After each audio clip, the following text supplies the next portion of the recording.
අයිබෝන් ආදරණීය දුවේ පුතේ ඔන්න අපි පොරොන්දු වෙන විදිහට අදත් අලුත් පාඩමකින් සම්බන්ධ වෙලා තියෙනවා තර්ක ශාස්ත්‍රයේ විෂයෙන්. ඉතින් දූල පුතාලා ආසාවෙන් බලන් ඉන්න පාඩමක් තමයි නීතිය පාඩම. තර්ක ශාස්ත්‍රය උසස් පෙළට කරන ආදරණීය දූල පුතාලා හැමෝම ගේ හීනයක් තියෙනවා නීති පීඨයට හරි නීති විද්‍යාවට හරි ගිහිල්ලා ලෝය කෙනෙක් වෙන්න. ඉතින් ඒ නිසා නීතිය පිළිබඳව පුතාලා හරි ආසාවෙන් ඉන්නවා දැනුම සහ මේ විෂයේ තියෙන ගැඹුර උසස් පෙළ සඳහා අධ්‍යයනය කරන්න. ඔන්න එහෙනම් අපි අද ලෑස්ති නීතිය පාඩම තර්ක ශාස්ත්‍රයේ පාඩම් මාලාවෙන් දූල පුතාලාට හඳුන්වලා දෙන්න. ඉතින් දුවේ පුතේ මොකක්ද මේ නීතිය කියන ප්‍රශ්නය ඔයාලගෙන් ඇහුවොත් අපිට ඍජුව මේකට උත්තරයක් දෙන්න බෑ. ඇයි ඒ ලෝකේ අද වෙනකන් නීතිය කියන්නේ මේකයි කියන එකට නිශ්චිත නියත එක් නිර්වචනයක් දීලා නැහැ. ඉතින් නීතිය පිළිබඳව විවිධ නිර්වචන දීලා තියෙනවා. එහෙම දීලා තියෙද්දී අපි පොදු සරල නිර්වචනයක් ඉගෙන ගමු නීතිය කියන්නේ මොකක්ද කියලා. දැන් බලමු නීතිය කියන්නේ මොකක්ද කියලා. හැසිරීම නියාමනය කිරීම සඳහා සමාජයේ හෝ රාජ්‍ය විසින් නිර්මාණය කරන ලද බලාත්මක කරන ලද රීති පද්ධතිය. දැන් මේකෙදි අපිට ප්‍රධාන කාරණා තුනක් ඉස්මතු කරගන්න සිද්ධ වෙනවා. එකක් තමයි සමාජයෙන් හරි නැත්නම් රාජ්‍යයෙන් හරි දීලා තියෙනවා කියන එක. සමහර දේවල් තියෙනවා සමාජයෙන් ඉල්ලා සිටිනවා මේක නීතියක් විදිහට අපිට තියෙන්න ඕනි කියලා. ඒ වගේම සමහර දේවල් සමාජයෙන් ඉල්ලා හිටින්නේ නැහැ. උදාහරණයක් විදිහට බදු ගහන එකට එහෙම අපි කවුරුත් කැමති නැහැනේ. බදු එකතු කරන එකට අපි කැමති නැහැ අපේ සල්ලි යන්න. නමුත් රජයක් පවත්වාගෙන රජයට බදු ඕනේ. ඉතින් රජයෙන් බදු ගෙවන්න නීතියක් පනවනවා. මේ සමාජයෙන් ඉල්ලන දෙයක් වුණත් රජයෙන් යෝජනා කරන දෙයක් වුණත් නීතියක් වෙන්න නම් ආදරණීය දූ පුතේ මේකට බලාත්මක භාවය ලැබෙන්න ඕනේ. බලාත්මක භාවය ලැබෙන්නේ කොහොමද? අපි දන්නවා අතීතයේදී නීති වලට කොහොමද බලාත්මක භාවය ලැබුණේ? රජ්ජුරුව කිව්වා රජ්ජුරුව අණ කරපු ගමන් මේක නීතියක් බවට පත් වුණා. නමුත් මිනිස්සු ශිෂ්ටාචාරගත වෙලා දියුණු වෙනකොට මේ රාජ ක්‍රමය රජ්ජුරුවන්ගේ ක්‍රමය කියන එක වෙනස් වෙලා මේකට ප්‍රජාතන්ත්‍රවාදය වගේ අලුත් අර්ථකථන ආවා. ඉතින් අද වෙද්දී නීතිය කියලා කියන්නේ මොකද්ද? ආණ්ඩුව විසින් සම්මත කරනවා. එතකොට මේකට අපි කියනවා බලාත්මක කරනවා කියලා. සමාජයේ ඉල්ලන දෙයක් පාර්ලිමේන්තුවෙන් සම්මත කරනවා පනතක් විදිහට. ඒ වගේම රජයට යම් කිසි දෙයක් ඕන නම් ඒක රජයෙන් බලාත්මක කරනවා නීතියක් විදිහට. මේ වගේ සරලව අපි නීතිය අර්ථකථනය කරාට මගේ දූල පුතාලා නීති පීඨයට හරි එහෙම නැත්නම් නීති විද්‍යාලයට හරි ගියාම මේක ගැඹුරින් ඉගෙන ගන්නවා. ඒක නීති විද්‍යාව කියලා අපි කියනවා. ඉතින් නීතිය පිළිබඳව ගුරුකුල ගණනාවක් නිර්මාණය වෙලා තියෙනවා. මම සරලව මෙතන කිහිපයක් දැම්මට මීට වඩා විස්තරාත්මකව ගුරුකුල ගණනාවක් නිර්මාණය වෙලා තියෙනවා. ඉතින් අපි අද මේ එකින් එක ගුරුකුල මොනවද කියලා ඉගෙන ගන්න යන්නේ. නමුත් මේ අපි කිහිපයක් බලමු මේ ගුරුකුල වලින් නීතිය කියන එක අර්ථ ගන්නලා තියෙන්නේ කොහොමද කියලා. ස්වභාවික විද්‍යා ගුරුකුලයේදී කියනවා මේ නීතිය කියන්නේ මොකක්ද කියන එකට වඩා නීතිය විය යුත්තේ කොමක්ද කියන එක මේ ස්වභාවික විද්‍යා ගුරුකුලයෙන් මෙයාලා අර්ථකථනය කරන්න උත්සාහ කරනවා. එතකොට මේ ගුරුකුලයේ එක පුද්ගලයෙක් හදපු එකක් නෙමෙයි. පුද්ගලයෝ ගණනාවක් බොහෝ කාලයක් තිස්සේ විකාශනයලා තමයි මේ ගුරුකුල හැදෙන්නේ. එහෙම කියනකොට නීතිය වෙන්න ඕනේ මිනිසුන්ගේ යහපත සඳහා, මිනිසුන්ගේ අවශ්‍යතාවයන් සඳහා, මිනිසුන්ගේ ප්‍රයෝජනය සඳහා නීතිය නිර්මාණය වෙන්න ඕනේ කියලා කියනවා. යථාදෘෂ්ටිවාදයේදී කියනවා මේ නීතිය විය යුත්තේ කුමක්ද කියන එක අපිට අර්ථකථනය කරන්න බෑ. නීතිය කියන්නේ පවතින දේ. ස්වාධිපත්‍යයේ ආඥාව. දැන් ප්‍රායෝගිකව ගත්තම හරිනේ. අපේ රටේ තියෙන මේ ලෝකේ තියෙන සමහර නීති වලට දුවේ පුතේ අපි කැමති නෑ. හැබැයි අපිට මේවට යටත් වෙන්න සිද්ධ වෙනවා. තවත් ගුරුකුලයක කියනවා නීතිය කියන්නේ ස්වාධිපත්‍යයේ ආඥාව නෙමෙයි. මේක විවරණය කරාට පස්සේ ලැබෙන අර්ථය තමයි නීතිය කියන්නේ. ඒ මොකද්ද? අපි දන්නවා නීතිය විවරණය කරන්නේ විනිශ්චයකාරවරු. අපි දැකලා තියෙනවා දුවේ පුතේ සමහර නඩු තීන්දුවල විනිශ්චයකාරවරු මේ පවතින නීතිය හරි ලස්සනට අර්ථකථනය කළා. වර්තමාන සමාජයට ගැලපෙන සමහර නීති අවුරුදු 200ක් 300ක් පරණ වෙන්න පුළුවන්. හැබැයි අදට ගැලපෙන විදිහට අර්ථකථනය කරලා දෙනවා. එතකොට මේ ගුරුකුල දිහා බලනකොට අපිට පේන්නේ මේ හැම ගුරුකුලයක්ම හරිය කියන එක. මේ දාර්ශනික මතයන් ඔස්සේ තමයි මේ නීතිය ගුරුකුල වලට කැඩලා අර්ථකථනය කරලා තියෙන්නේ. ඉතින් තර්ක ශාස්ත්‍රයේ විෂයට එච්චර ගැඹුරට යන්න ඕනේ නැති හින්දා මම මේ පිළිබඳව වැඩි කතා කරන්න යන්නේ නැහැ. නමුත් දූල පුතාලා මතක තියාගන්න ඕනේ ඔයාලගේ හීනේ හැබෑ වුණාට පස්සේ විශ්වවිද්‍යාල නම් අවසාන වසරේදී නීති විද්‍යාව ඉගෙන ගද්දී මේවා පිළිබඳව ගැඹුරින් අධ්‍යයනය කරන්න සිද්ධ වෙනවා කියලා. අපි ඊළඟට බලමු මේ නීතිය හා සමාජය අතර තියෙන සම්බන්ධය මොකක්ද කියලා. මම මේකෙදි දාලා තියෙනවා නීතිය හා සමාජය එකම දේ පිළිගන්නවාද? මම මේකට උදාහරණ දෙකක් ඔස්සේ කතා කරනවා. දැන් අපි හිතනවා සමාජයෙන් ඉල්ලන දේම තමයි නීතිය වෙන්නේ කියලා. නමුත් හැමතිස්සෙම එහෙම වෙනවද? නැහැ. සමහර වෙලාවට සමාජය කියන්නේ එක දෙයක්, නීතියෙන් බලාපොරොත්තු වෙන්නේ වෙන දෙයක්. බලමු දුවේ පුතේ. දැන් අපි දන්නවා විවාහ වෙනකොට අපි හිතනවා අම්මා තාත්තගේ ආශිර්වාදය තියෙන්න ඕනේ. නෑදෑයෝ ඔක්කොමලා එන්න ඕනේ. කතෝලිකයන් නම් දේවස්ථානයේ ගන්න ඕනේ විවාහ මංගල්‍ය. සිංහල බෞද්ධ කෙනෙක් නම් පෞරුවේ චාරිත්‍ර කරන්න ඕනේ. අපි හිතනවා විවාහයේදී තියෙන්න ඕනේ අංග මේවා තමයි කියලා. සමාජයේත් සාමාන්‍ය මිනිස්සු විශ්වාස කරන්නේ මේක. හැබැයි නීතිය ඉගෙන ගන්න මගේ ආදරණීය දුවල පුතාලා ඊට වඩා වෙනස් වෙන්න ඕනේ. ඔයාලා දැනගන්න ඕනේ නීතිය මේ කිසිම දෙයක් ඉල්ලන්නේ නැහැ. මෙයාලා කොහොම විවාහ වුණත් දෙමාපියෝ හිටියත් නැතත් දේවස්ථානික විවාහ වුණත් කොහේ විවාහ වුණත් ඒක නීතියට අදාළ නැහැ. නීතියට අදාළ කාරණා තුනක් අපි සඳහන් කරලා තියෙනවා. බලමු. නිසි වයස සම්පූර්ණ වෙලා තියෙන්න ඕන. ඒ වගේම පෙර විවාහ තියෙන්න බෑ. ඒ වගේම තහනම් ඥාති සම්බන්ධතා තියෙන්න බෑ. මේ කාරණා තුන ඉෂ්ට කරලා තියෙනවා නම් එයාලට පුළුවන් විවාහ වෙන්න. එතකොට මේකෙදි තව දෙයක් දැනගන්න ඕන. සමහර විවාහ තියෙනවා ලියාපදිංචි විවාහ. අපි දන්නවා. අපි රෙජිස්ට්‍රාර් ගාවට ගිහිල්ලා මේක ලියාපදිංචි කරනවා.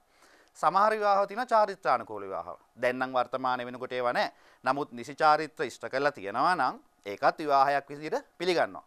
අපි ලියාපදිංචි කරත් චාරිත්‍රානුකූලව කරත් දුවේ පුතේ හොඳට මතක තියාගන්න අර කාරණා නීතියේදී අදාළ වෙන්නේ නැහැ. මේ කියන ප්‍රධාන කරුණු තුන අනිවාර්යෙන් ඉෂ්ට කරලා තියෙන්න ඕනේ. වළංගු විවාහයක් තියෙන්නේ නම් නැත්නම් අපි කොච්චර උත්සව පවත්වලා කොච්චර චාරිත්‍ර කළත් ඒක වළංගු විවාහයක් වෙන්නේ නැහැ. හරි. අපි එහෙනම් බලමු තව උදාහරණයකට. සමාජයේ ඉල්ලන දේම නීතියෙන් පිළිගන්නවද කියලා. බලන්න මේ උදාහරණය. සාමාන්‍යයෙන් පවුලක බාල පිරිමි දරුවාට මහගෙදර හිමි විය යුතු බවට පිළිගැනීමක් තිබුණද ඒ නීතිය පිළිගන්නේ නැහැ. දැන් දූල පුතාලා දන්නවා ඔයාලගේ ගෙවල් වල තියෙන ප්‍රශ්න ඒවා සාකච්ඡා කරනකොට ගොඩක් වෙලාවට මේ වගේ මේ මතේ එළියට එන්න පුළුවන්. පවුලේ බාලයාට තමයි ගේ හම්බ වෙන්න ඕනේ. ඒකේ සමාජීය පසුබිම මම පොඩ්ඩක් පැහැදිලි කරන්නම්කෝ. දැන් මෙහෙමනේ. ඉස්සර කාලේ පවුලක ළමයි 10 15 වගේ විශාල සංඛ්‍යාවක් හිටියා. මෙහෙම ඉද්දී පවුලේ බාලම දරුවා හම්බ වෙනකොට මවයි පියයි ගොඩක් වයස්ගත වෙලා. එතකොට මේ දරුවා ටිකක් වැඩි වියට පත් වෙනකොට බොහෝ වෙලාවට අම්මයි තාත්තයි නැති වෙන්න පුළුවන්. එතකොට මේ දරුවට පිළිසරණක් නැති වෙන හින්දා සමාජ චාරිත්‍රයක් හැදුනා වෙන්න පුළුවන් පවුලේ බාල දරුවට මහගේ හම්බෙන්න ඕනි කියලා. ඉතින් මේක අද වෙනකොට පවුලේ දරුවෝ දෙතුන් දෙනා හිටියත් සාමාන්‍යයෙන් දෙමව්පියෝ සිරිතක් විදිහට පවුලේ බාල දරුවට ගේ ලියනවා. නමුත් නීතියේ මෙහෙම කිසිම සඳහනක් නැහැ. තාත්තට ඕනේ නම් දුවෙකුට ලියන්නත් පුළුවන්. බාලම පිරිමි දරුවට ලියන්න පුළුවන් සම්ප්‍රදායක් විදිහට. එහෙම නැත්නම් තමන්ගේ දරුවෙකුට ලියන්න නැතුව අනාථ නිවාසයකට ලියන්න පුළුවන්. තමන්ගේ පෙර විවාහක දරුවෙකුට ඕන කෙනෙකුට ඒ දීපල හිමි කෙනාට ලියන්න පුළුවන්. දැන් මේක තමයි නීතිය පිළිගන්නේ. සමහර වෙලාවට සමාජයේ ගැටුම් ඇති වෙන්න පුළුවන්. මොන ගැටුම් ඇති වුණත් උසාවියට ගියාට පස්සේ අපිට නීතියට අවනත වෙන්න සිද්ධ වෙනවා. අපි ඊළඟට බලමු මේ නීතියේ තියෙන දාර්ශනික පැතිකඩ. නීතියේ තියෙන දාර්ශනික පැතිකඩ. ඇත්තටම ආදරණීය දුවේ පුතේ තර්ක ශාස්ත්‍රයේ විෂයට නීතිය ගැඹුරින් අධ්‍යයනය කරද්දී පුතාලට තේරෙනවා මේක මේ දර්ශනයත් එක්ක ඉතාම දැඩිව එකතු වෙලා තියෙන විෂයක් කියලා. නීතිය නිකන් නිර්මාණය වෙන්නේ නැහැ. බොහෝ වෙලාවට ඈත අතීතයේදී නීති නිර්මාණය කරන්න උදව් වුණේ ඒකට සහාය වුණේ දාර්ශනිකයෝ කියන පිරිස. එතකොට අද වෙනකොටත් ඒ දාර්ශනික සිතුවිලි දාර්ශනික මතයන් ඔස්සේ තමයි නීතිය නිර්මාණය වෙලා තියෙන්නේ. මම මෙතන ලස්සන උදාහරණයක් දීලා තියෙනවා. චුට්ටක් බලමු අපි. විධානාත්මක වගන්ති උපදේශාත්මක වගන්ති කියලා. සමහර වෙලාවට මේක දරුවන්ට බලපු ගමන් තේරෙන්නේ නැති වෙන්න පුළුවන්. මම අර කලින් කිව්වා වගේ නීති විද්‍යාලයට ගියොත් පළමු වසරේත් ඔයාලා සරසවියට ගියොත් අර්ථ නිරූපණය කියලා විෂයක් ඉගෙන ගන්න සිද්ධ වෙනවා. මේ අර්ථ නිරූපණය කියලා විෂය ඉගෙන ගද්දී මේ විධානාත්මක සහ උපදේශාත්මක කියලා වගන්ති කිහිපයක් අපිට උගන්වනවා. මොකද්ද මේ විධානාත්මක සහ උපදේශාත්මක? නීතියේ තියෙනවා යමකට අනිවාර්යයෙන්ම දඬුවම දෙන්නම ඕනේ. දඬුවම දෙන්නත් පුළුවන්. ඒකේ හැකියාව ඒක තියෙන්නේ විනිශ්චයකාරවරයා මත. ඔහුගේ අභිමතයක් තියෙනවා. දැන් අපි දන්නවා අවුරුදු 16කට අඩු තැනැත්තෙක් සමග කැමැත්ත තිබ්බත් නැතත් ලිංගිකව එකතු වුණොත් මේක අපි කියනවා ව්‍යවස්ථාපිත ස්ත්‍රී දූෂණය කියලා. එතකොට ඒකට සම්බන්ධ වුණ පාර්ශවයට අනිවාර්යෙන් දඬුවම් දෙන්න ඕනේ. එතකොට කැමැත්ත තිබ්බේ නැත්නම් අනිවාර්යෙන් දඬුවම් කළ යුතුයි. හැබැයි තව තැනක තියෙනවා දඬුවම් සංග්‍රහයේ අවුරුදු 16ට අඩු තැනැත්තෙක් සම්බන්ධව වරද සිදු කර ඇති අවස්ථාවක කැමැත්ත ඇතිවනම් වරදට වසර 10ක් දක්වා දඬුවමකට යටත් කළ හැකිය.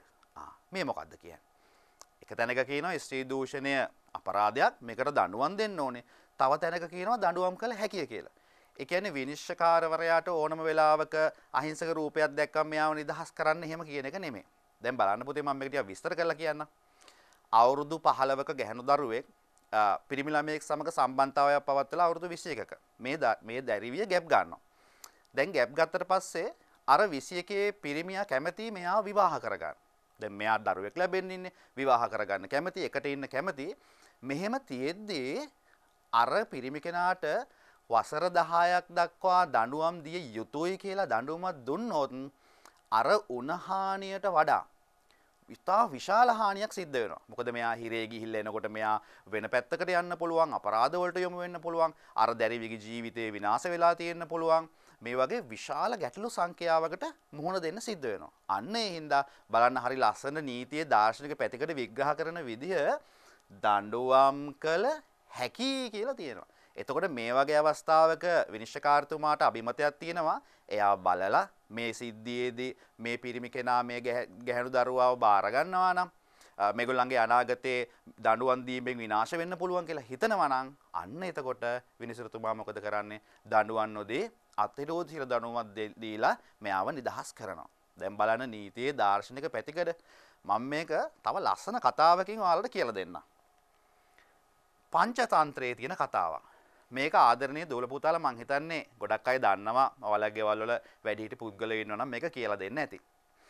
නීතිය පුතේ කිසිම වෙලාවක විමර්ශනයකින් තොරව නිගමන වලට එළඹෙන්නේ නැහැ.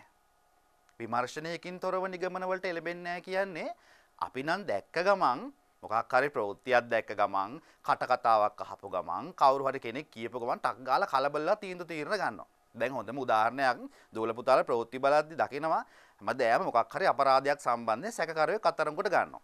දැන් ඔයාලා මොකද කරන්නේ? ගෙදර ඉඳන් බනිනවා. ගෙදර පවුලේ අයයි යාළුවෝයි ඔක්කොම එකතු වෙලා බනිනවා. සමහර වෙලාවට මේ අත්අඩංගුව කරන් තියෙන්නේ නිවැරදි පුද්ගලයෙක් වෙන්න පුළුවන්.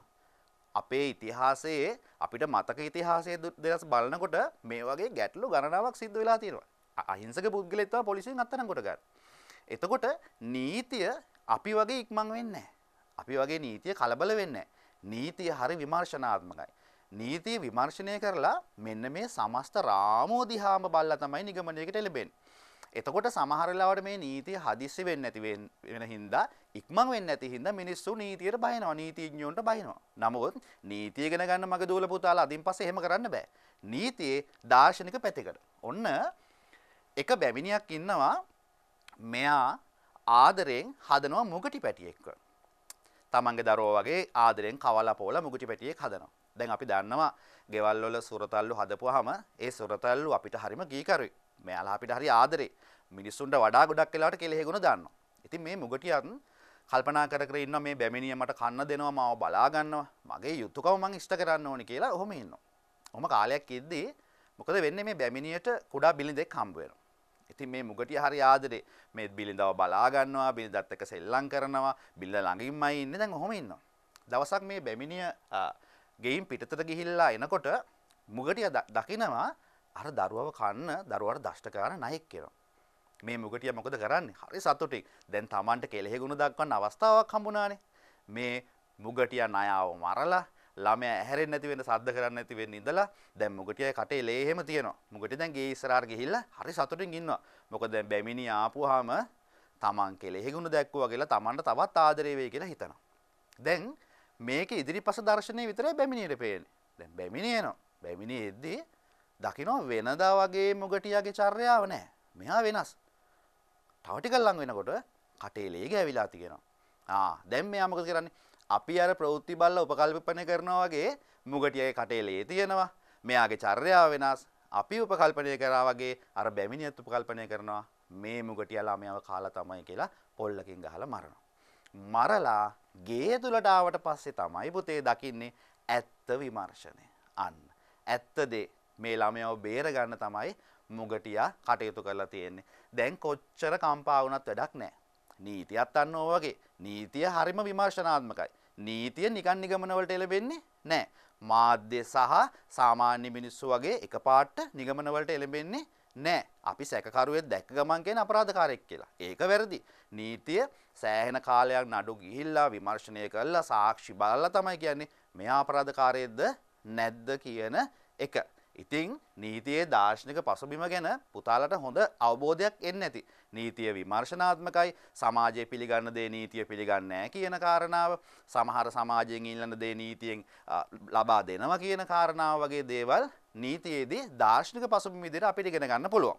හරි. එහෙනම් ආදරණීය දුවේ පුතේ නීතියේ දාර්ශනික පසුබිමෙන් පස්සේ අපි යමු නීති ශාස්ත්‍ර ගැන ඉගෙන ගන්න. දැන් මෙතනදී පුතාලා දැනගන්න ඕනේ හොඳ දෙයක් තියෙනවා. විභාගයට අනිවාර්ය ප්‍රශ්නයක් හැදෙන්නේ මේ නීති ශාස්ත්‍ර වලින්. එතකොට මේ සම්බන්ධව පුළුල් දැනීමක් ඔයාලා සතු වෙන්න ඕනේ. ඊටාම ලේසියෙන් ලකුණු ගන්න පුළුවන් මාතෘකාවක් තමයි මේ නීතිය පාඩම කියන්නේ. ඔයාලට ආසාවෙන් පාඩම් කරන්න පුළුවන්. හරිම ප්‍රායෝගිකයි. ඒ වගේම විශ්වවිද්‍යාල අධ්‍යාපනයටත් මේක ප්‍රයෝජනවත් වෙනවා. ඒ නිසා නීතියේ ශාස්ත්‍ර පිළිබඳව හොඳ දැනීමක් ගත්තට පාඩුවක් වෙන්නේ නැහැ. අපි බලමු නීතියේ ශාස්ත්‍ර මොනවද කියලා.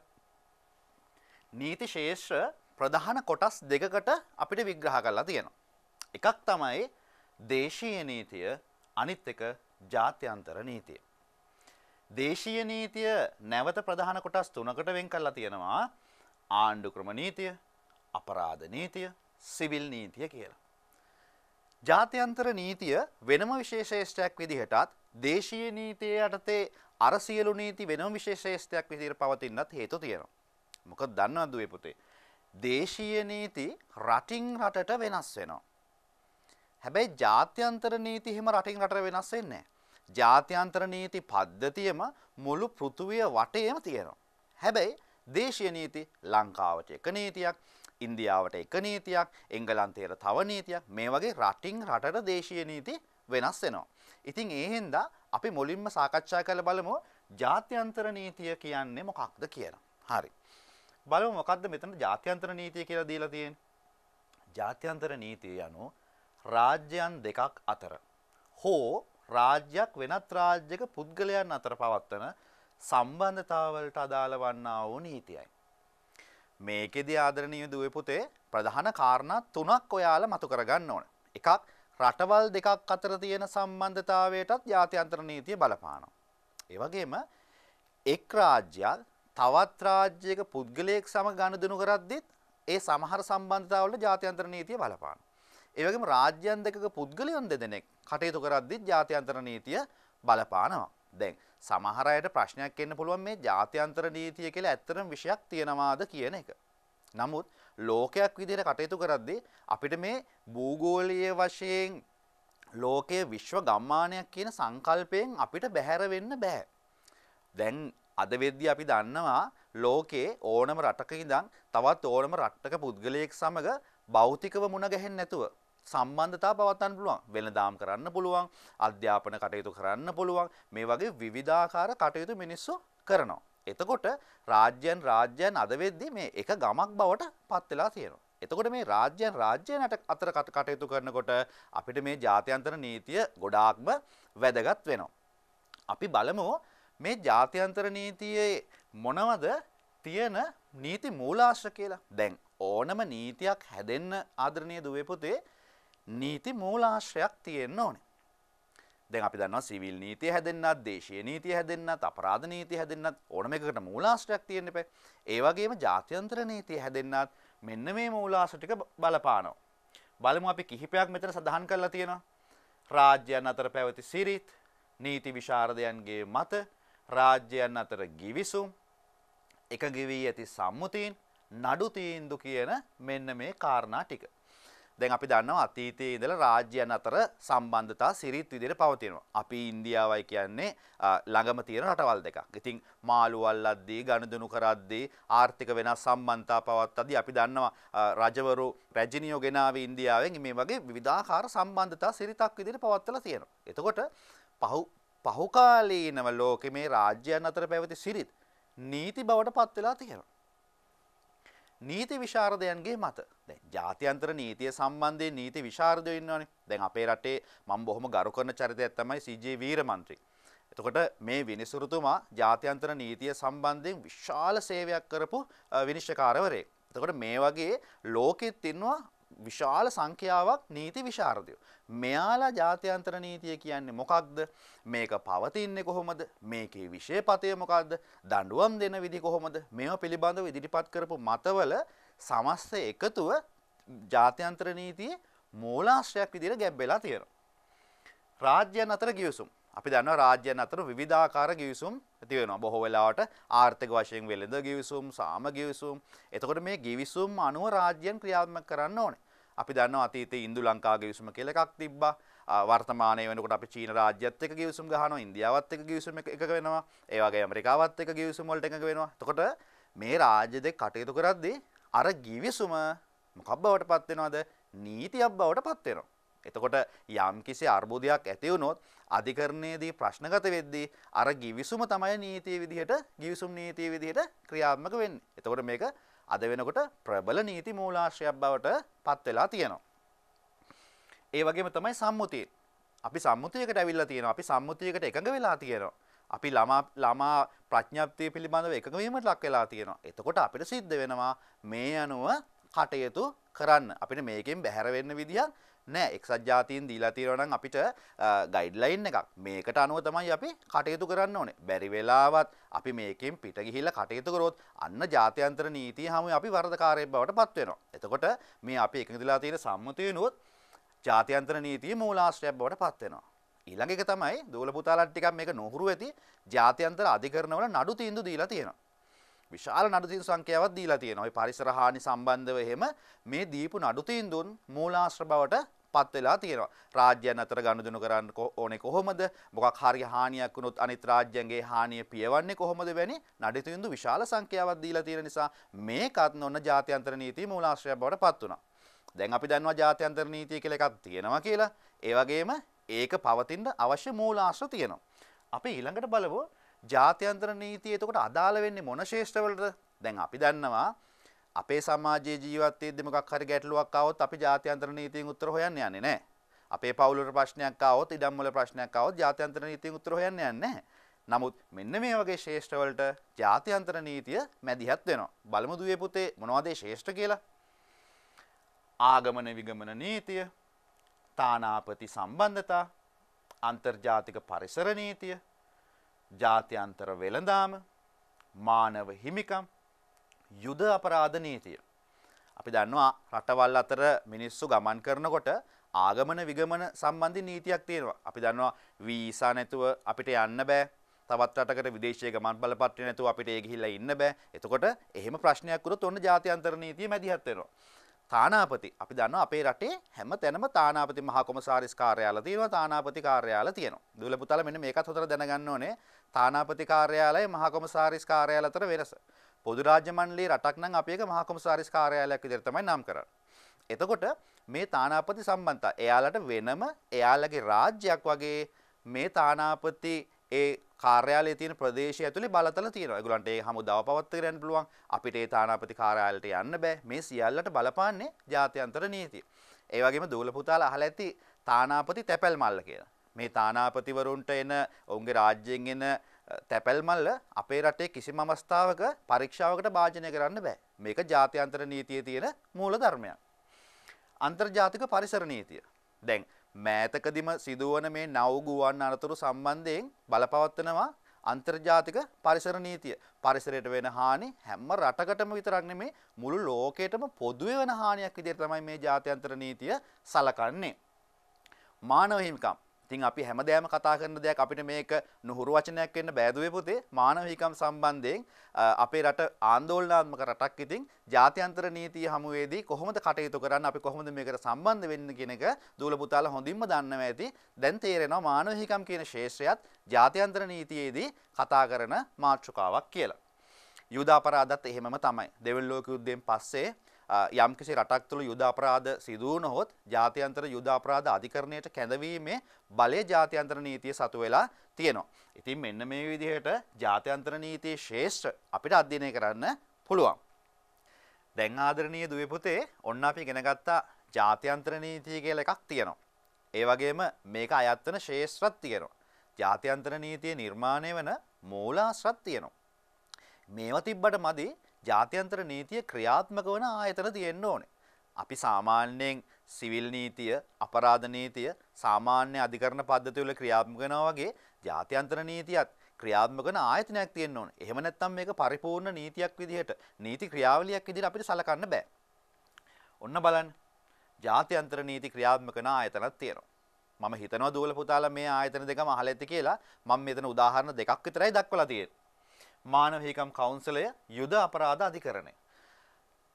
ශ්‍රී ලංකාව යුද අපරාධ අධිකරණය පිළිබඳවත් මානව හිමිකම් කවුන්සලය පිළිබඳවත් අපිට ලොකු කීර්තියක් තියෙන රටක් බවට වර්තමානයේ පත් වෙලා තියෙනවා. ඉතින් ජාත්‍යන්තර නීතිය හමුවේ අපේ රාජ්‍ය බොහෝ සෙයින් ජනප්‍රිය රාජ්‍යයක් බවට පත් වෙලා තියෙනවා. ඉතින් දූල පුතාලා මේ ගැන අධ්‍යයනය කරොත් පුතාලට විශ්වවිද්‍යාලයේදී ලබා ගන්න ඕනේ පුළුල් දැනුමක් ලබා ගන්න පුළුවන්. නමුත් තර්ක ශාස්ත්‍රයේ විෂයට ජාත්‍යන්තර නීතිය ක්‍රියාත්මක කරන ආයතන කිහිපයක් පුතාලා දුවලා දැනගෙන හිටියම හොඳටම ප්‍රමාණවත්. දැන් අපි දන්නවා ජාත්‍යන්තර නීතිය මේ ක්‍රියාත්මක කරන ආයතන තිබ්බට මදි. මේක දණ්ඩන ක්‍රම ක්‍රියාත්මක වෙන්න එපයි. එහෙම නැත්නම් නීතිය පරිපූර්ණ වෙන්නේ නැහැනේ. බලන්න දණ්ඩන ක්‍රම ක්‍රියාත්මක වෙන විදිහ. ආර්ථික සම්බාධක දාන්න පුළුවන්. සාමසාධක හමුදාය වන්න පුළුවන්. ජාත්‍යන්තර අධිකරණයේදී නඩු පවරන්න පුළුවන්. දැන් මේ වචන තුනත් දූල පුතාලට අමුතු ඒවා නෙමෙයි. ආර්ථික සම්බාධක දානවා. දැන් අපි වගේ රටකට ආර්ථික සම්බාධක දැම්මොත් අපි දන්නවා තුන්වෙනි ලෝකයේ රටක් විදිහට අපිට කොහොමත් කටයුතු කරන්න අපහසුයි. මොකද අපි තෙල් වගේ දේවල් අපේ රටේ නැහැ. එතකොට අපිට වෙනවා ඒවා අනිවාර්යෙන් ඒව මත යැපෙන්න. එතකොට ආර්ථික සම්බාධකයක් දාලා අපිට තෙල් එවන්න නැතුව හිටියොත් මේ රට අපිට ඉස්සරහට අරගෙන යන්න බැරි වෙනවා. ලෝකේ ආර්ථික සම්බාධක දාපු රටක් විදිහට මම මේ දාලා තියෙන ඉරානය. යුරෝපයේ රටවල් සහ ඇමරිකාව එකතු වෙලා ආර්ථික සම්බාධක දැම්මා.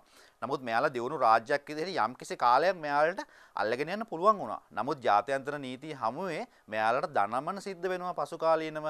මොකද තවදුරටත් එහෙම හුදකලා රාජ්‍යයන් විදිහට කටයුතු කරන්න ලෝකේ කිසිම රටකට බෑ. එක රාජ්‍යයක් තවත් රාජ්‍යයක් මත යැපෙනවා. මොකද හැම රාජ්‍යයක්ම හැම දෙයකින්ම ස්වයංපෝෂිත නැහැ. එතකොට අපිට නැති සම්පත් විදේශ රටවලින් ගෙන්න ගන්න සිද්ධ වෙනවා. අනිත් රටවල් එක්ක කටයුතු කරන්න සිද්ධ වෙනවා.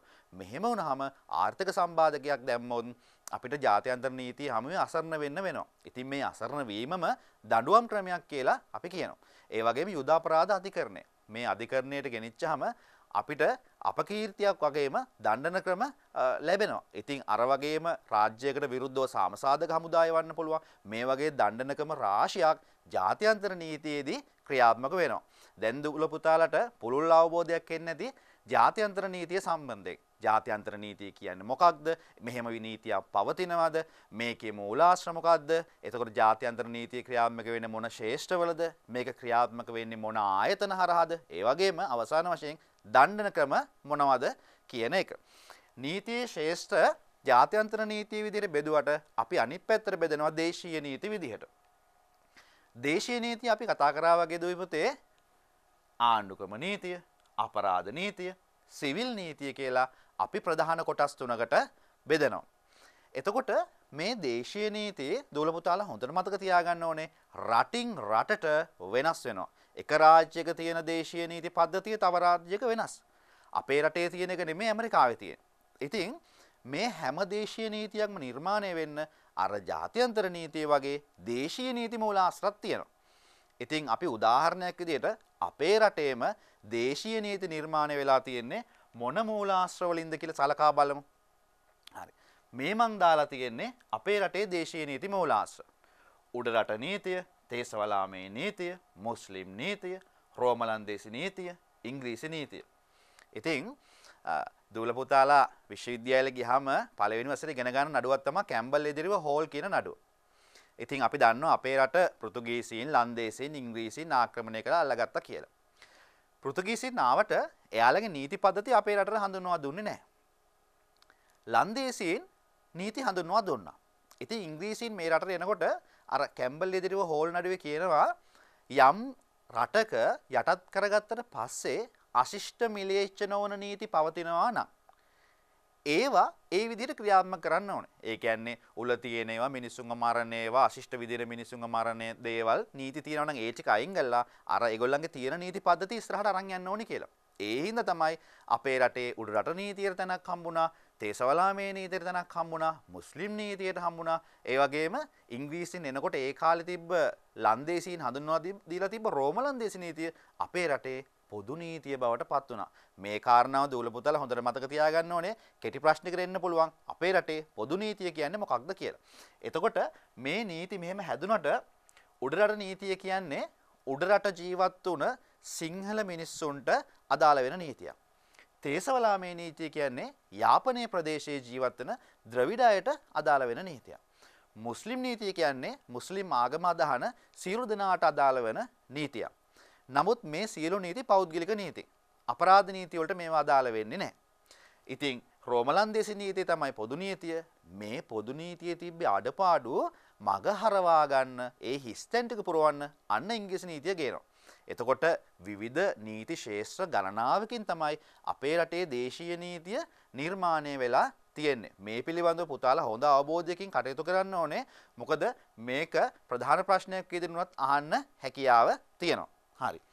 අපි ඊළඟට යමු දේශීය නීතිවල ප්‍රධාන නීති තුනෙන් එකක් වන ආණ්ඩුක්‍රම නීතිය පිළිබඳව ඉගෙන ගන්න. ඉතින් දූල පුතාලා මේක ගැඹුරින් ඉගෙන ගන්න ඕනේ නැහැ. හැබැයි කලා විෂය ධාරාවේ ওই දේශපාලන විද්‍යාව වගේ ඉගෙන ගන්න දරුවෝ මේ ආණ්ඩුක්‍රම නීතිය ගැන ඉතාම ගැඹුරින් ඉගෙන ගන්න. නමුත් තර්ක ශාස්ත්‍රයේදී අපි එච්චර ගැඹුරට යන්න බලාපොරොත්තු වෙන්නේ නැහැ. දේශීය නීතිය වශයෙන් මොකක්ද ආණ්ඩුක්‍රම නීතිය කියන්නේ කියන එක සම්බන්ධව දූල පුතාලාට යම් අවබෝධයක් තිබ්බම ප්‍රමාණවත්. හොඳට මතක තියාගන්න ඕනේ ආදරණීය දුවේ පුතේ ආණ්ඩුක්‍රම නීතිය තමයි රටක උත්තරීතරම නීතිය. එතකොට හැම නීතියක්ම මේ ආණ්ඩුක්‍රම නීතියට යටයි. අනිත් හැම නීතියක්ම ආණ්ඩුක්‍රම නීතිය මගින් පාලනය වෙනවා. එතකොට ආණ්ඩුක්‍රම ව්‍යවස්ථාව මගින් යම් යම් මූලධර්ම හඳුන්වා දීලා තියෙනවා. ඔයාලා කටයුතු කරන්න ඕනේ මේ විදිහට. රාජ්‍ය ක්‍රියාත්මක කරන්න ඕනේ මේ විදිහට කියන එක. එතකොට අනෙක් සෙසු නීති, සිවිල් නීතිය, පරිපාලන නීති, මේ අපරාධ නීති මේ සියල්ල නිර්මාණය වෙන්න ඕනේ ආණ්ඩුක්‍රම නීතියට යටත්ව. එතකොට ආණ්ඩුක්‍රම ව්‍යවස්ථා ගත්තම විවිධ රාජ්‍යවල විවිධ දේවල් තියෙනවා. දැන් අපි දන්නවා එංගලන්තේ තියෙන අලිඛිත ආණ්ඩුක්‍රම ව්‍යවස්ථාව. ඒ කියන්නේ ව්‍යවස්ථාව කොහෙවත් ලියලා නැහැ. නමුත් අපේ රටේ තියෙන ලිඛිත ආණ්ඩුක්‍රම ව්‍යවස්ථාව සංශෝධන රාශියක් සහිතව 1978 සම්මත කළ මේ ජනරජ ව්‍යවස්ථාව. මේකෙන් තමයි අනෙකුත් සියලු නීති වලට බලය සපයන්නේ. එතකොට ආණ්ඩුක්‍රම ව්‍යවස්ථාවේ තියෙන දුවේ පුතේ නීති හදන්නේ කවුද? නීති හදන්නේ කොහොමද? මේවා ක්‍රියාත්මක කරන්නේ කවුද? මේක ක්‍රියාත්මක කරන්නේ කොහොමද? නීති විවරණය කරන්නේ කවුද? නීති විවරණය කරන්නේ කොහොමද කියන ගයිඩ්ලයින් එක මාර්ගෝපදේශය ලබා දෙන්නේ ආණ්ඩුක්‍රම ව්‍යවස්ථාවයි.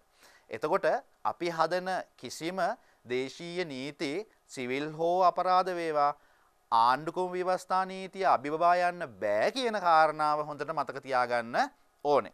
ඉතින් ආණ්ඩුක්‍රම ව්‍යවස්ථාව වර්ග සම්බන්ධයෙන් අපි මෙහිදී කතා කරන්න යන්නේ හොඳට මතක තියාගත යුතු කාරණාවක් හැම නීතියකම උල්පත තමයි ආණ්ඩුක්‍රම ව්‍යවස්ථාව. උදාහරණයක් විදිහට 1978 ආණ්ඩුක්‍රම ව්‍යවස්ථාවේ දක්වලා තියෙනවා දුවේ පුතේ මූලික මිනිස් අයිතිවාසිකම්.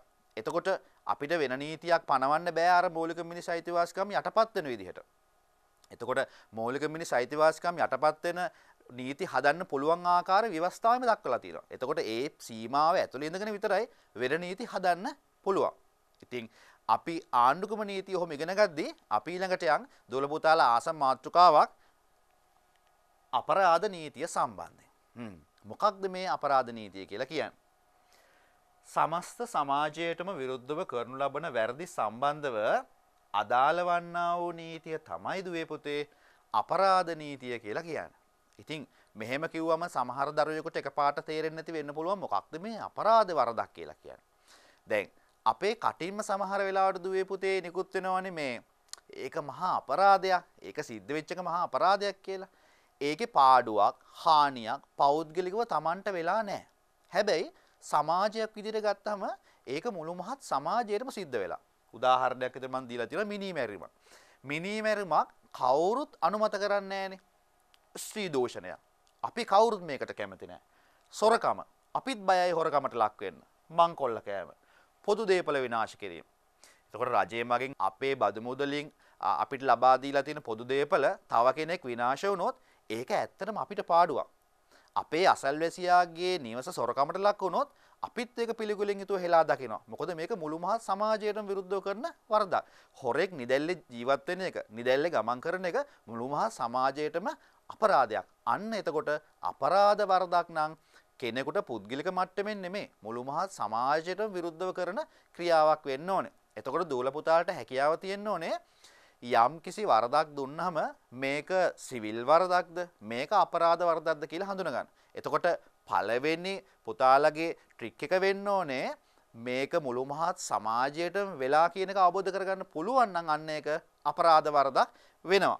අපි ඊළඟට බලමු අපරාධ නීතිය සඳහන් වෙන්නේ කොහෙද කියලා. එතකොට මම මෙතන උදාහරණ දෙකක් විතරයි දීලා තියෙන්නේ. අපරාධ නීතිය විශාල ශේෂ්ත්‍රයක් පුරා පැතිර පවතින නීතියක්. එතකොට දූල පුතාලා හොඳටම දන්නවා දණ්ඩ නීති සංග්‍රහය ගැන. දණ්ඩ නීති සංග්‍රහයේ අපරාධ වැරදි සම්බන්ධයෙන් සඳහන් කරලා තියෙනවා. මේක ඉංග්‍රීසි ජාතිකයන් විසින් තමයි අපිට හඳුන්වා දුන්නේ. ඔවුන් පනවපු දණ්ඩ නීති සංග්‍රහයේ සංශෝධන සහිතව ඒ කියන්නේ විවිධ වෙනස්කම් වලට ලක් කරලා අපි අද වෙද්දි ඉස්සරහට අරගෙන ගිහිල්ලා තියෙනවා. ඒ වගේම පාර්ලිමේන්තුවේ විවිධ පනත් අනපනත් වලිනුත් මේ අපරාධ නීතියක සඳහන් වෙලා තියෙනවා. යම් කිසි පනතක තියෙන වගන්තියක් කඩගලොත් මේක අපරාධයක් ලෙස සලකලා දඬුවම් දෙන අවස්ථා තියෙනවා. මම මෙතන දීලා තියෙනවා පරිසර පනත, ත්‍රස්තවාදයේ වැළැක්වීමේ පනත. දැන් අර ආණ්ඩුක්‍රම ව්‍යවස්ථාවේ තියෙන සමහර කරුණු අභිබවායන් නැතුව ඒකේ තියෙන සීමාවට යටත්ව ත්‍රස්තවාදයේ වැළැක්වීමේ පනත යටතේ සාමාන්‍ය කාර්යපටිපාටියට වෙනස්ව ක්‍රියා කරන අවස්ථාත් තියෙනවා. මොකද මේක රටේ හදිසි අවශ්‍යතාවයක් නිසා. ඉතින් මේ වගේ පනත් වලින් දුවේ පුතේ අපරාධ වැරදි සම්බන්ධයෙන් හඳුන්වා දීලා තියෙනවා. අපි අර කලින් සඳහන් කරපු සරල අපරාධ සහ බරපතල ගණයේ කියන අපරාධ වැරදි සියල්ල පනත් වලින් සහ දණ්ඩ නීති සංග්‍රහයේ මෙන්න මේ විදිහට දක්වලා තියෙද්දී අපි ඊළඟට කතා කරන්න යනවා අපරාධ නඩුවක් කොහොමද කතා කරන්නේ කියන එක. දැන් ගොඩක් අයට මේක ප්‍රශ්නයක්. දැන් අපි උදාහරණයක් විදිහට ගමු දුවේ පුතේ මට යම්කිසි අපරාධයක් සිද්ධ වෙනවා. උදාහරණයකට මාව ඝාතනයකට ලක් වුණොත් මට බෑනේ අධිකරණයේ ඉස්සරහට ගිහිල්ලා යුක්තිය සාධාරණත්වය ඉල්ලන්න. එතකොට අපරාධ වැරදි සම්බන්ධයෙන් වින්දිතයා වෙනුවෙන් රජය පෙනී සිටිනවා. හොඳට පුතාලට අවබෝධ කරගන්න පුළුවන් අපරාධ නඩුවක් හඳුනා ගන්න. අපරාධ නඩුවක පැමිණිලිකාර පාර්ශවය වන්නේ රජය. එතකොට සුළු අපරාධයක් නම් පොලිසිය තමයි මේකේ පැමිණිලිකාර පාර්ශවය වන්නේ. එහෙම නැත්නම් නීතිපති දෙපාර්තමේන්තුව මගින් නීතිපතිතුමා නියෝජනය කරලා නීතිඥයෙක් එවනවා. එතකොට අපිට අගතියක් වුණොත් අපරාධයක් සිද්ධ වුණොත් අපි වෙනුවෙන් රජයේ මැදිහත් වෙලා මේ වෙනුවෙන් කටයුතු කරනවා. බලන්න මම මෙතන දාලා තියෙනවා. උසාවියේදී එක පාර්ශවයක් රජය වෙනවා. එහෙම නැත්නම් පොලිසිය විසින් මේ නඩුව මෙහෙයවනවා.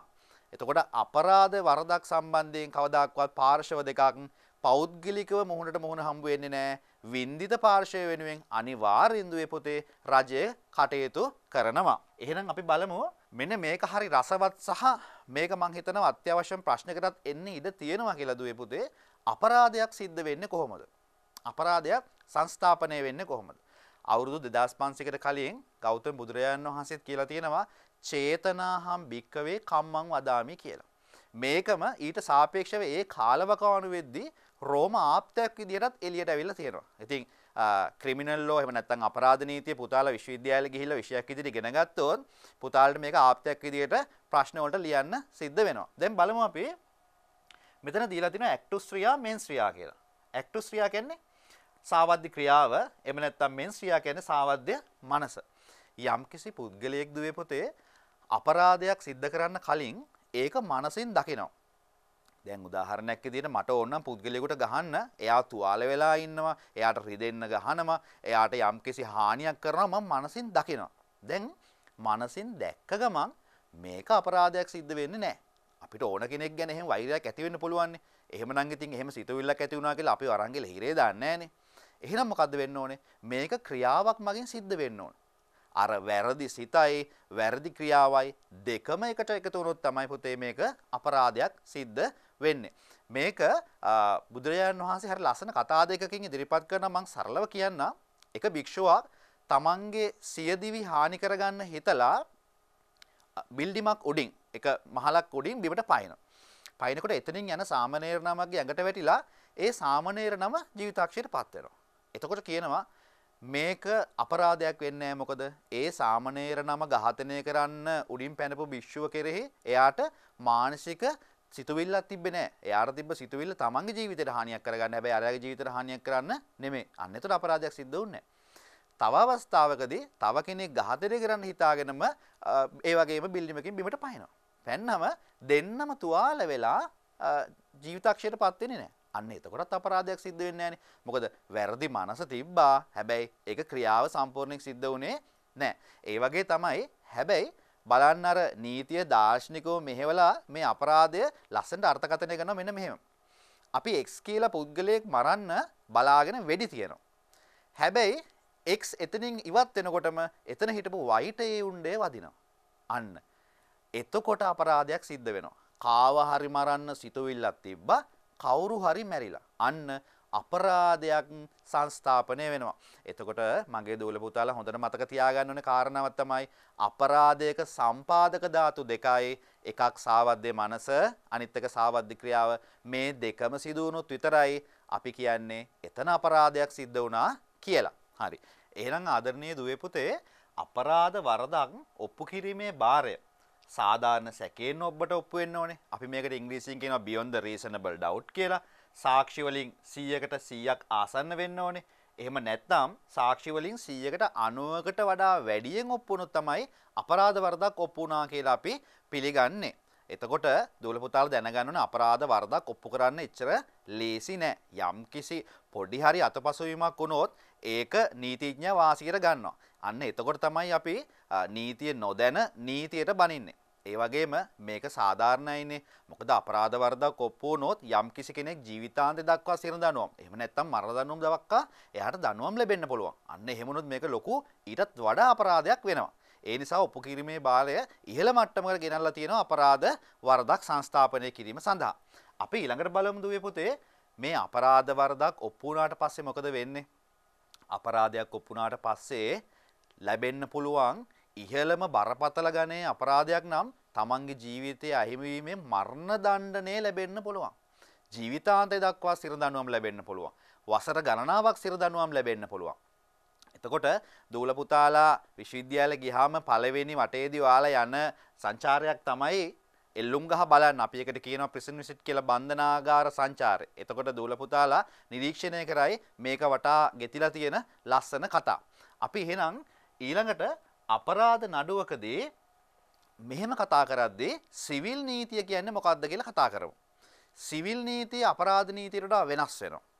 සිවිල් නීති දුවේ පුතේ අපි දැක්කා ඉස්සෙල්ලා අර මුස්ලිම් නීතිය, උඩරට නීතිය, තේසලාමී නීතිය වගේ විවිධ සංස්කෘතීන් සහ සමාජයන් අනුව සිවිල් නීති වෙනස් වෙන විදිය. හැබැයි අපරාධ නීතිය එහෙම නැහැ. අපරාධ නීතිය කාටත් පොදුයි. මොකක්ද සිවිල් නීතිය කියන්නේ? සමාජයේ ජීවත් වන පුද්ගලයෙක් හෝ කිහිප දෙනෙක්ට පමණක් සිදුවන බැඳීම් කඩවීම හා සම්බන්ධව අදාළ වන්නා වූ නීතියයි. දික්කසාදය කියන්නේ සිවිල් නීතියක්. මොකද තව කෙනෙක් විවාහ වෙලා ඉන්න කෙනෙක් එක්ක දික්කසාද වුණා කියලා ඒක මුළු මහා සමාජයටම අපරාධයක් සිද්ධ වෙන්නේ නැහැ කියලා නීතිය විශ්වාස කරනවා. ගිවිසුමක් කඩ වුණොත් මේක අපරාධයක් නෙමෙයි කියලා අපි විශ්වාස කරනවා. අපහාසයක් සිද්ධ වුණොත් මේක සිවිල් වරදක්. ඒ වගේම නඩත්තු නඩු, දේපල උරුම වීම මේවා සිවිල් නීතිය හා සම්බන්ධ කරුණු තමයි කියලා තමයි අපි කියන්නේ. අපිට දේපල සම්බන්ධයෙන් උරුමයක් ලැබෙන්න ඕන නම් අපි ඒක උසාවියට ගිහිල්ලා අපි ඉදිරිපත් කරලා මේකේ අයිතිය ලබා ගන්නවා. එතකොට මේක අපරාධයක් සම්බන්ධ දෙයක් නෙමෙයි අපේ අයිතිවාසිකමක්. සිවිල් නීතිය විශාල ශේෂ්ත්‍රයක පැතිර පවතිලා තියෙනවා. මම මෙතන දීලා තියෙනවා රූපරාමු කිහිපයක් බලන්න පවුල සම්බන්ධව, තමන්ගේ දේපල සම්බන්ධව, ගිවිසුමක්, එහෙම නැත්නම් මේ තෝරතයක් කියන එක. දැන් මේකේ මේ පොල්ලකින් ගහන එකක් තමයි තියෙන්නේ. එතකොට කෙනෙකුට හිතන්න පුළුවන් මේක අපරාධයක් කියලා. අපි මෙන්න මෙහෙම ගමු දුවේ පුතේ. තව කෙනෙක්ට වෙච්ච අපරාධයක් සම්බන්ධයෙන් සිවිල් නඩුවක් ගොනු කරන්න පුළුවන්. උදාහරණයක් විදිහට යම්කිසි පුද්ගලයෙක් මාව ඝාතනය කරනවා.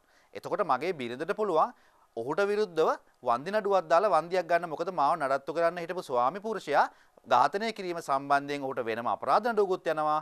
ඔහුට වන්දියක් ගෙවන්න සිද්ධ වෙනවා මගෙන් යැපෙන්නන් සඳහා. එතකොට දූල පුතාලා මේ සිවිල් වරදයි අපරාධ වරදයි පටලව ගන්න එපා. අපරාධ වරදට සමගාමීව සිවිල් නඩුවක් යන්නත් පුළුවන්. අපි ඊළඟට බලමු මේ සිවිල් නීතිය සඳහන් වෙන්නේ මොකේද කියලා. ඊටාම රසවත් ග්‍රන්ථයක් සිවිල් නඩු විධාන සංග්‍රහය මේ දීලා තියෙන්නේ. දූල පුතාලට අනිවාර්යයෙන් නීති ඉගෙන ගත්තොත් පරිශීලනය කරන්න සිද්ධ වෙනම ග්‍රන්ථයක් තමයි සිවිල් නඩු විධාන සංග්‍රහය. ඊට පස්සේ සම්මත කරලා තියෙන පනත් මම උදාහරණ දෙකක් මෙතන දාලා තියෙනවා දුවේ පුතේ.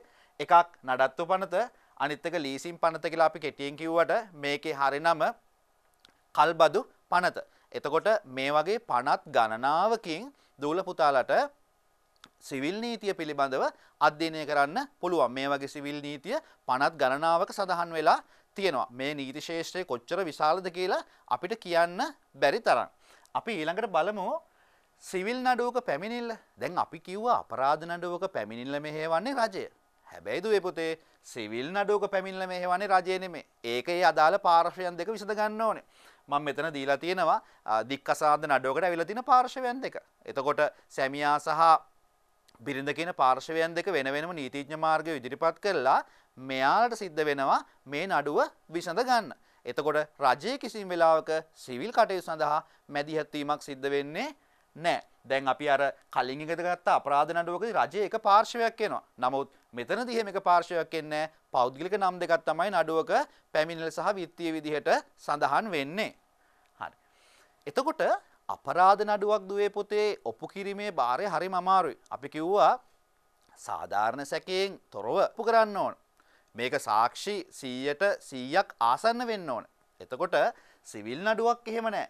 අපි මේකට කියනවා ශක්්‍යතා බර වැඩි මට්ටම අනුව ඔප්පුනහම ප්‍රමාණවත්. එහෙම නැත්නම් ඉදිරිපත් වෙලා තියෙන සාක්ෂි වලින් 100කට 50කට වැඩියෙන් ඔප්පු වුණොත් සිවිල් නඩුවක් දිනන්න පුළුවන්. එතකොට සිවිල් නඩුවක ඔප්පු කිරීමේ භාරය මෙහෙම වෙද්දී දුවේ පුතේ මේ වරදක් ඔප්පු වුණාට පස්සේ සිවිල් නඩුවක ජයග්‍රහණය කරාට පස්සේ නැත්නම් සිවිල් වරදක් ඔප්පු වුණාට පස්සේ මොන වගේ ප්‍රතිකර්මද ලැබෙන්නේ? අපි කිව්ව අපරාධ නඩුවක නම් මරණ දඬුවම ජීවිතාන්තය දක්වා සිර දඬුවම් අන්න ඒ වගේ දඬුවම් භයානක දඬුවම් ලැබෙනවා. හැබැයි සිවිල් නඩුවක එහෙම වෙන්නේ නැහැ. අපි බලමු මෙතන දීලා තියෙන උදාහරණ කිහිපයක්. අපිට වන්දි ගෙවන්න සිද්ධ වෙනවා. ගිවිසුමක් කඩ කරොත් සමහරවිට ගිවිසුමට අදාළ වන්දි ගෙවන්න පුළුවන්. එහෙම නැත්නම් අධිකරණයෙන් කියන්න පුළුවන් ගිවිසුම එලෙසම ඉටු කරන්න කියලා.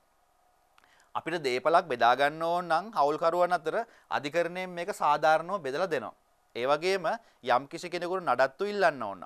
නඩත්තු අධිකරණයෙන් ඉල්ලපුවා නඩත්තු ගෙවන්න කියලා නියෝගයක් නිකුත් කරනවා. උදාහරණයක් විදිහට දරුවන්ට පුළුවන් දෙමාපියන්ගෙන් නඩත්තු ඉල්ලන්න.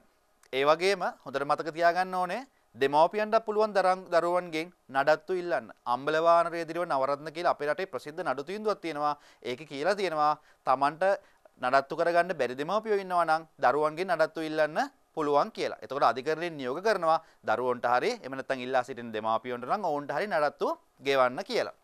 ඊළඟට විවාහ ශූන්‍යතා ප්‍රකාශයක් නිකුත් කිරීම. අපි දන්නවා දික්කසාද නඩුවක් ඉල්ලපුවාම එයාලගේ විවාහ ගිවිසුම අහෝසි කරලා තීන්දුවක් දෙනවා. එතකොට ඒක තමයි ඒගොල්ලන්ගේ දික්කසාද සහතිකය කියලා මේ නඩු තීන්දුව ඉදිරිපත් කරන්නේ. අන්න මේ වගේ සිවිල් නඩුවක් ඔප්පු වුණාට පස්සේ මෙන්න මේ වගේ ප්‍රතිකර්ම තමයි අපිට බලා ගන්න පුළුවන් වෙන්නේ. අපි ආදරණීය දුවේ පුතේ සිවිල් සහ අපරාධ නඩු ගැන කතා කරද්දී අපිට මේ හැම නඩුවක්ම ඔප්පු කරන්න මෙන්න මේ සාක්ෂි කියන දේ වැදගත්. සිවිල් නඩුවක් ඔප්පු කරන්න හරි අපරාධ නඩුවක් ඔප්පු කරන්න හරි මේ සාක්ෂි කියන දේ ඊටාම වැදගත් දෙයක්. අපි බලමු සාක්ෂි වර්ග කිහිපයක් මෙතන සඳහන් කරලා තියෙනවා. හොඳම සාක්ෂි, අප්‍රධාන සාක්ෂි, මුල් සාක්ෂි හා ප්‍රවාදක සාක්ෂි, ඍජු සාක්ෂි, පරවේශනීය සාක්ෂි, කතික සාක්ෂි, ලේඛන සාක්ෂි සහ ද්‍රව්‍යමය සාක්ෂි කියලා. ඉතින් දූල පුතාලා මේ පිළිබඳව හොඳ අධ්‍යයනයක් ලබන්න ඕනේ මේ සාක්ෂි වර්ගීකරණය සම්බන්ධයෙන්. මම චුටි උදාහරණයක් දෙන්නම්. මේ හොඳම සාක්ෂි කියන එක පුතේ නඩුවෙන් නඩුවට වෙනස් වෙන්න පුළුවන්. සමහර සාක්ෂිය හොඳම සාක්ෂිය ඇසින්දුරු සාක්ෂි වෙන්න පුළුවන්. සමහර සාක්ෂියක් ලේඛනයක් වෙන්න පුළුවන්. සමහර සාක්ෂියක් වෛද්‍ය සාක්ෂියක් වෙන්න පුළුවන්. මේ වගේ මේ සාක්ෂි වර්ගීකරණය සම්බන්ධයෙන් දූල පුතාලා හොඳ දැනුමක් ගන්න අමතක කරන්න එපා. මේකත් කෙටි ප්‍රශ්නයක් විදිහට විභාගයට එන්න පුළුවන් මාතෘකාවක් විදිහට මම හඳුන්වා දෙනවා. මෙහෙම හඳුන්වා දෙද්දී මම දූල පුතාලට කියන්නම් සාක්ෂි දෙන්න පුළුවන් කාටද කියන එක.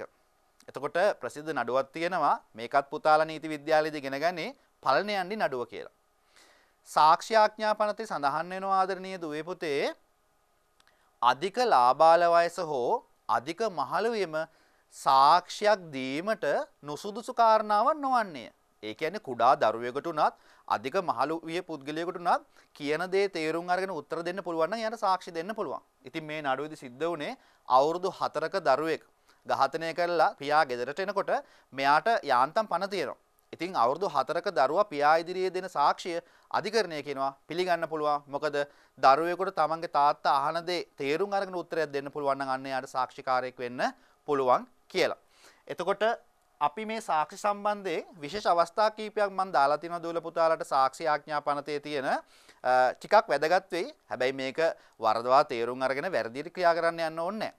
සාක්ෂි ආඥා පනත තියෙනවා මේ අනුකූල වීම සම්බන්ධයෙන්. එතකොට සාක්ෂි ආඥා පනතේ 25 වෙනි වගන්තියේ තියෙනවා පොලිස් නිලධාරියෙක් ඉදිරියේදී දෙනු ලබන සාක්ෂි අධිකරණයේදී අනුකූල වෙන්නේ නැහැ කියලා. ඒ කියන්නේ අත්අඩංගුවට පත් වුණාට පස්සේ මේක අපරාධකාරයෝ දන්නවා. නීතිය නොදන්න අසරණ මිනිස්සු තමයි දන්නේ නැත්තේ.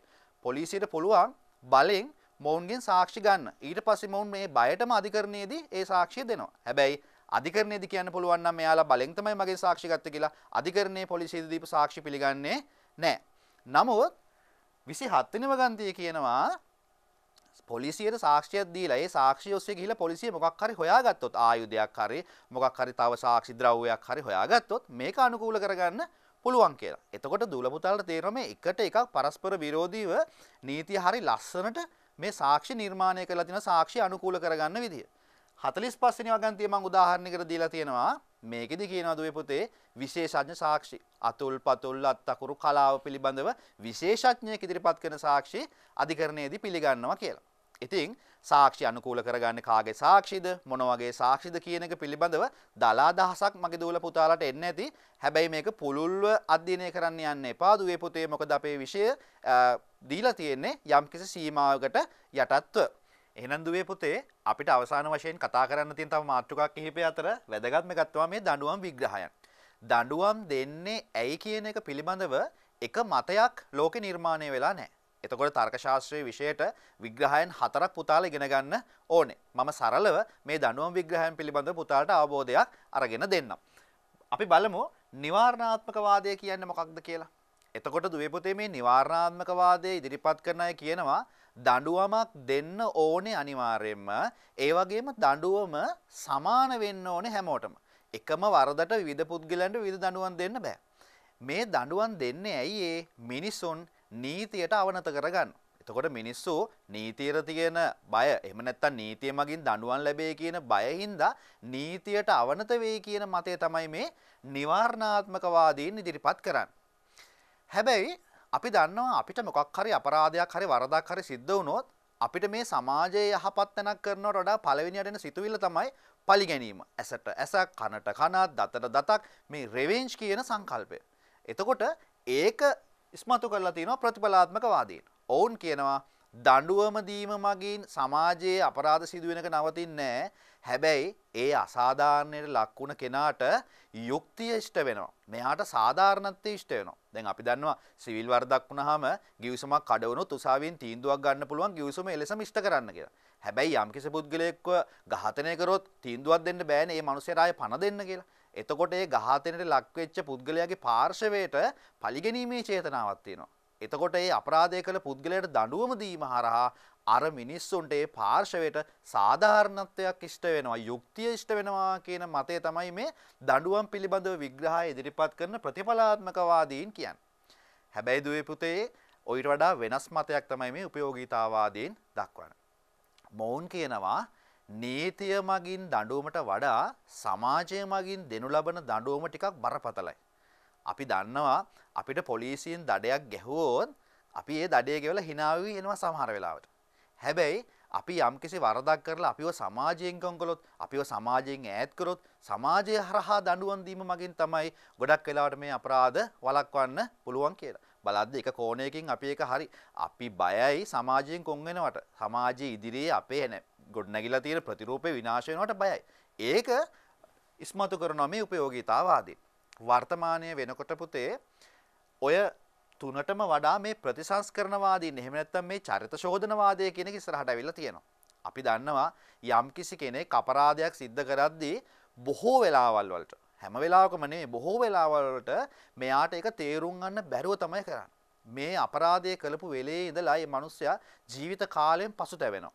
එතකොට මේ චරිත ශෝධනවාදීන් කියනවා අපිට පුළුවන් නම් මෙයාගේ මේ වැරද්ද නිවැරදි කරන්න නෙමෙයි මෙයාගේ චරිතය නිවැරදි කරන්න. මෙයාව නැවත සමාජගත කරන්න.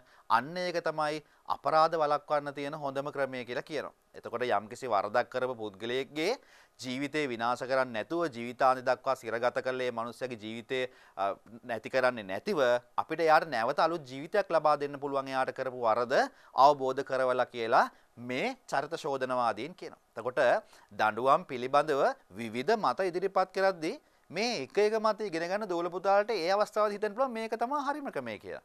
ඒ හින්දා අපිට කියන්න බෑ මෙතනින් කෝකද හොඳම ක්‍රමය කියලා. මේ වගේ වාද ගණනාවක් තියෙද්දී අපිට මේ වාද හතර අපේ විෂය නිර්දේශයේ දීලා තියෙනවා. ඉතින් පුතාලා තවදුරටත් විස්තර හොයලා ලෑස්ති වෙන්න කෙටි ප්‍රශ්නකට වගේ දඬුවම් විග්‍රහයන් පිළිබඳව ප්‍රශ්නයක් තර්ක ශාස්ත්‍රීය ප්‍රශ්න පත්‍රයේ එන්න පුළුවන්.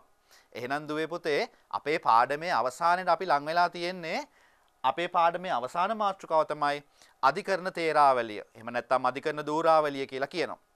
එතකොට ශ්‍රී ලංකාවේ දුවේ පුතේ ඔයාලා හැමෝම දන්නවා ඉහළින්ම තියෙන ශ්‍රේෂ්ඨාධිකරණය. ඔයාලා නීතිඥවරයෙක් වුණොත් ඔයාලා දිවුරුම් දෙන්න ඕනේ ශ්‍රේෂ්ඨාධිකරණ නීතිඥයෙක් විදිහට. ඊළඟට අභියාචනාධිකරණය, පළාත්බද මහාධිකරණය, මහාධිකරණය, දිසාධිකරණය, මහේස්ත්‍රාත් අධිකරණය සහ ප්‍රාථමික උසාවිය විදිහට මේ වගේ අධිකරණ තේරාවලියක් නිර්මාණය වෙලා තියෙනවා. එතකොට මහේස්ත්‍රාත් අධිකරණයේදී සුළු අපරාධ වැරදි සහ සිවිල් වැරදි විභාග කරනවා. බරපතල ගණයේ අපරාධ වැරදි මහාධිකරණයට යොමු කරන අතර සිවිල් නඩු විභාග කරන්නේ දිසාධිකරණයේදී. එහෙනම් දුවේ පුතේ මම විශ්වාස කරනවා නීතිය සම්බන්ධයෙන් මගේ දෝල පුතාලට යම්කිසි අවබෝධයක් එන්නේ නැති කියලා. උසස් පෙළ විෂය නිර්දේශය සඳහා මේ අවබෝධය තිබ්බට දෝල පුතාට මේක ප්‍රයෝජනවත් වෙනවා.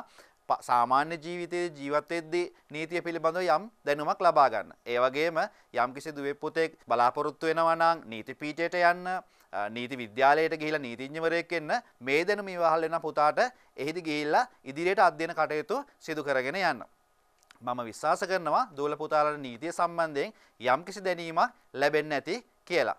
ඉතින් තර්ක ශාස්ත්‍රයේ මේ අපි ඉගෙන ගත්ත නීතිය පාඩමෙන් පුතාලට ලේසියෙන් විභාගයට ලකුණු රැස් කරන්න පුළුවන් පාඩමක් විදිහට මම මේක හඳුන්වා දෙන්න කැමතියි.